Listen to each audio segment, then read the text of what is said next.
जिए जा आरसीएम के संग तो नमस्कार, मैं मुकेश कोठारी आपके अपने चैनल पर बहुत बहुत स्वागत करता हूं।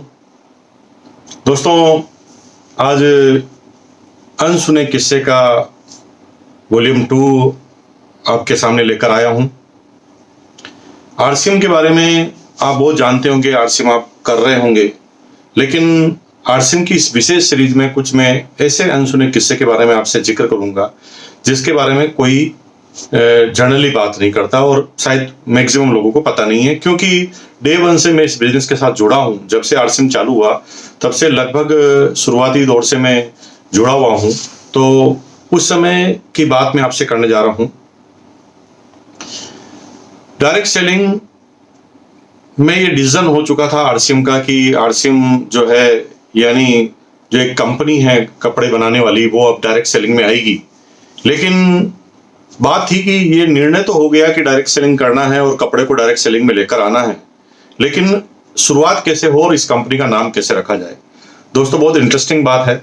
जब ये इस कंपनी के नाम को सिलेक्ट करने की बात आ रही थी कि नाम क्या रहे, तो अलग अलग तरह की मीटिंग हो रही थी और लगभग 1-2 दिन तक भी ये फाइनल नहीं हो पाया कि इस कंपनी का नाम क्या होने वाला है।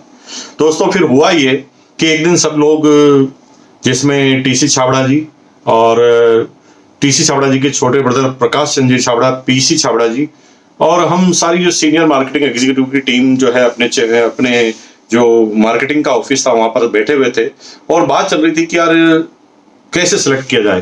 तो प्रकाश जी छाबड़ा यानी प्रकाश चंद्र जी छाबड़ा ने जब इस कंसेप्ट को, डायरेक्ट सेलिंग कंसेप्ट के बारे में अपनी राय दी, तो उन्होंने कहा यार ये है तो वास्तव में रियल कंसेप्ट। जी हाँ दोस्तों, उन्होंने बोला रियल कंसेप्ट, और रियल कंसेप्ट की बात थी तो कंपनी का नाम की बात आई कि क्यों ना इस कंपनी का नाम ही रियल कंसेप्ट ऑफ मार्केटिंग रख दिया जाए। तो बात आई कि रियल कंसेप्ट ऑफ मार्केटिंग रख दिया जाए तो ये नाम थोड़ा लंबा होगा और लोगों को मुंह पर लेने में थोड़ी दिक्कत आएगी, रियल कंसेप्ट ऑफ मार्केटिंग। तो क्या करें? तो उन्होंने रखा कि भाई अगर क्या करें तो इसको शॉर्ट कर दो, इसका नाम आरसीएम कर दो। तो जब आरसीएम की बात आई कि आरसीएम कर दो, तो रियल कंसेप्ट भी अपने आप में एक सही वर्ड नहीं लग रहा था। तो फाइनली सब लोग इस राय पे हुआ कि ये कंसेप्ट एकदम राइट है, तो इसका नाम ही राइट कंसेप्ट ऑफ मार्केटिंग रखना चाहिए। और दोस्तों, कंपनी की शुरुआत हो गई। कंपनी का नाम आरसीएम रख दिया गया, यानी राइट कॉन्सेप्ट ऑफ मार्केटिंग। और कंपनी अगस्त 2000 से ऑपरेशन में आई और इसका लोगो फाइनल हुआ। दोस्तों, जब लोगो बनाने की बात आई तो 3 से 4 दिन हमें बहुत मशक्कत करनी पड़ी। कभी लोगो सीडी नुमा बनाया गया, कभी आदमी के चढ़ते हुए एक निशान बनाया गया, लेकिन अल्टीमेट मैं कंप्यूटर पे बैठा हुआ था और बार बार मैं बोल रहा था right concept, right concept, right concept. और जब राइट कॉन्सेप्ट कर रहा था तो मेरे हाथ से जो पेन था उसमें राइट का निशान बनता जा रहा था। और हुआ ये कि वो राइट का निशान ही आने वाले समय में आरसीएम बिजनेस का लोगो बन गया। अभी तो आरसीएम बिजनेस का लोगो जो है चेंज हो चुका है, लेकिन उस समय शुरुआती रूप में 3 निशान वाला लोगो हुआ करता था और कंपनी की शुरुआत हो गई। अब कंपनी की शुरुआत आई तो किस तरह से किट बनाई जाएगी इसके बारे में डिस्कस हुआ। तो क्योंकि कंपनी बेसिकली शूटिंग यानी केवल पेंट पीस का ही कपड़ा बनाती थी और कंपनी को केवल अपना जो अनुभव था वो पेंट पीस का ही था, तो पेंट पीस से ही शुरुआत करनी पड़ी। तो दोस्तों, सबसे पहली जो किट बनी, आपको शायद पता हो या ना पता हो, लेकिन मैंने शुरुआती उस किट से ज्वाइनिंग किया है। पहली किट थी 2210 रुपए की, यानी 2210 रुपीज की, और उसके अंदर 8 पेंट पीस के कपड़े हुआ करते थे, जिसमें 4 क्वालिटी के 2-2 पेंट पीस हुआ करते थे, और वहां से शुरुआत हुई। अभी तो गाइडलाइन के अनुसार डायरेक्ट सेलिंग में किट नहीं होती है और ज्वाइनिंग के पैसा नहीं लगता, लेकिन क्योंकि उस समय कोई गाइडलाइन नहीं थी तो पहली किट, क्योंकि जो मल्टीनेशनल कंपनियां भी अपने किट लेकर आती थी ज्वाइनिंग किट, उसी तरह से आरसीएम बिजनेस में भी पहली किट हुई 2210 रुपए की। और 2210 रुपए की किट के साथ मैंने ज्वाइनिंग की और मेरे जो शुरुआती जितने भी साथी है उन्होंने उसी किट के साथ ज्वाइनिंग की। दोस्तों, जब किट फाइनल हो गया, जब नाम फाइनल हो गया, तो अब बात आई थी प्लान की कि प्लान कैसा फाइनल किया जाए। दोस्तों हमें और कोई पता नहीं था, कोई भी आदमी हमारी टीम के अंदर कोई इस तरह का नहीं था जिसमें डायरेक्ट सेलिंग का बहुत सालों का अनुभव हो। सब लोग नए नए थे। तो हमारे पास एक ही तरीका था कि जिस कंपनी का सबसे पहले एक मल्टीनेशनल कंपनी का जैसे हमने प्लान देखा था, उसी प्लान को हमने कॉपी करना चाहा। और दोस्तों कॉपी करने में सबसे बड़ा चैलेंज ये आया कि उनके प्लान की रॉयल्टी कैसे निकलती है वहां तक तो हमें पता था, लेकिन टेक्निकल बोनस कैसे निकलता था उस कंपनी का हमें पता नहीं था और कोई सटीक जानकारी नहीं मिल पा रही थी। तो स्लेब बनाई गई कि भाई स्लेब बनाई जाए, कितने % हमें परफॉर्मेंस बोनस में बांटना है, कितना रॉयल्टी में बांटना है।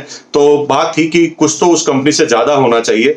तो पहली बार जो प्लान बना उसमें 30% परफॉर्मेंस बोनस था और 6% रॉयल्टी थी और 5% टेक्निकल का प्लान बनाया गया, यानी टोटल जो परसेंटेज थे वो 41% का प्लान बना। मार्केटिंग प्लान बनाने की बात आई तो स्लेब की बात आई, तो किस तरह से स्लेब बनाई जाए। तो बात आई थी कि अगर स्लेब भी अगर हम हूबहू बना देंगे तो लोग सोचेंगे कि आपने कॉपी किया है। तो हमने स्लेब बनाना चालू किया। ज्यादा अनुभव नहीं था किसी के पास। स्लेब बनाई, पहली 2500 की, 2500 के बाद 5000 की, 5000 के बाद 10,000 की और 10,000 के बाद 30,000 की और 30,000 के बाद 70,000 की। दोस्तों स्लेब तो बना दी, लेकिन जब हमने कैलकुलेशन चालू की तो एक आदमी ने हमारे से प्रश्न किया कि साहब ये स्लेब तो आपने बना दी, 2.5, 5 और 10 तक तो सही है, उसके बाद आपने 30,000 बना दिया। अब मुझे एक आंसर दो कि अगर आपकी 2 लेग है और दोनों लेगों में 10,000 का बिजनेस है, यानी नीचे की स्लेब पर लोग बाग पहुंच गए 10,000 पर और आपका बिजनेस 20,000 हो गया, तो आपको कितना कमीशन आएगा। तो जब हमने कमीशन निकाला तो 0 था, क्योंकि 10,000 दोनों तरफ था, दोनों तरफ पूरा का पूरा जितना परसेंटेज था वो मिल गया था। अगली स्लेब जो है वो 30,000 की थी। तब जाके हमें समझ में आया कि हमेशा जो डिफरेंस कमीशन में जो स्लेब होती है वो डबल से कम होनी चाहिए, यानी 2 गुना से कम होनी ही चाहिए। यानी अगर 5,000 है, 5,000 के 10,000 है, 10,000 के बाद 20,000 है, तो 20,000 के बाद 40,000 और 40,000 से कम होनी चाहिए, 40,000 के बाद 80,000 या 80,000 से कम होनी चाहिए। और फिर जब ये समझ में आया तो जाके मार्केटिंग प्लान डिसाइड हुआ। और दोस्तों आगे मैं बहुत अच्छे से रोचक तथ्य आपके सामने लेकर आऊंगा कि किस तरह से डिलीवरी सिस्टम चालू हुआ, डिलीवरी सिस्टम को लेकर शुरुआती में क्या चैलेंज आए, जब मार्केटिंग प्लान का सॉफ्टवेयर बनाया गया तो किस तरह से टीम को हायर किया गया।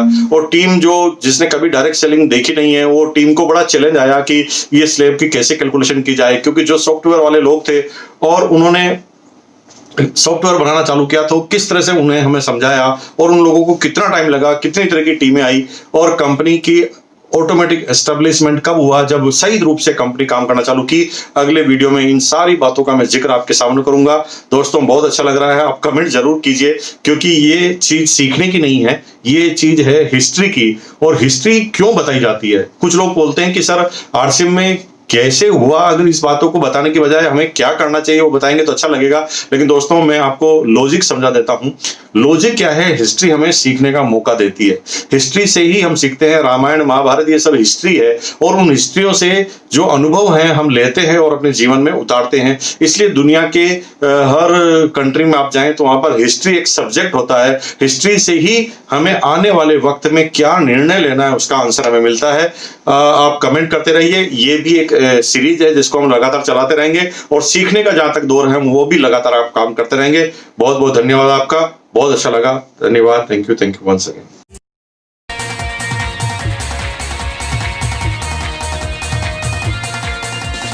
इस समय की दौड़ में चले जमाने के संग